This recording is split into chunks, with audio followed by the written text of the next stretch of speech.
Hello everyone, Stanley LeFew here. Hey, I wanted to take a moment and welcome you to my website as well as put a face with this product that many of you are here checking out, how to inspire your husband to stop looking at other women.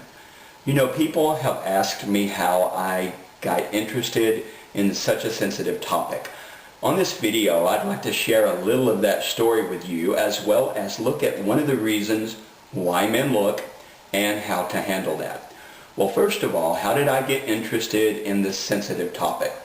Well, several years ago, I started noticing what people were typing into the search engines in order to find my website. You know, it was search terms like, help, my husband checks out other women when we go out on dates, or why can't my husband stop looking at other women? These phrases came up again and again.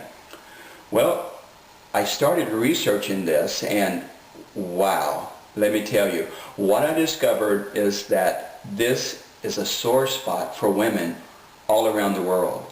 You know, quite honestly, it might be one of the most difficult challenges that they face in relationships these days.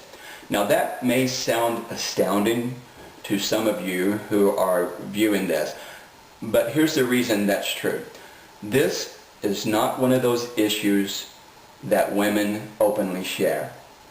This is not one of those things that they go and just talk to anybody about. This is an issue that they often suffer silently with. They're trying to work through all of the emotions by themselves. They're trying to deal with this personally.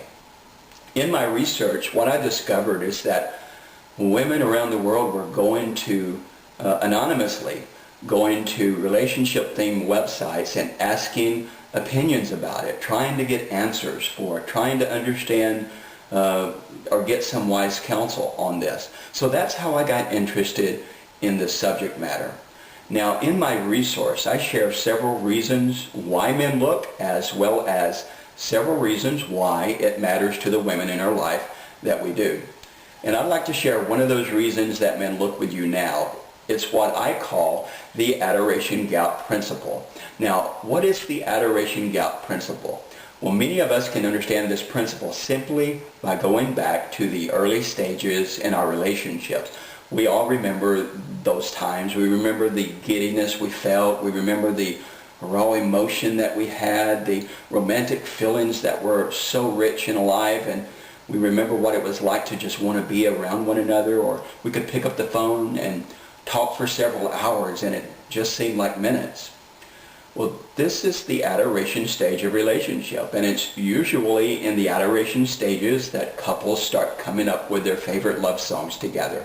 You know, it can be tunes like the old Flamingos hit, I Only Have Eyes for You.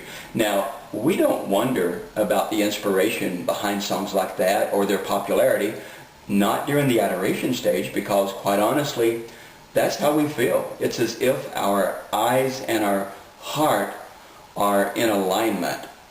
But what happens is, over time, life has a way of creating what I call this great big emotional gap in relationships. And the wider the emotional gap, the more a man can struggle with wandering eyes. It's almost as if his disconnect from his heart is also creating a disconnect in his eyes. Now, if that is the case, then what can we do about it? Well, for the last 10 years, through my website as well as through my writings, I've been encouraging couples to create relationships that last. And I've been inspiring men to a deeper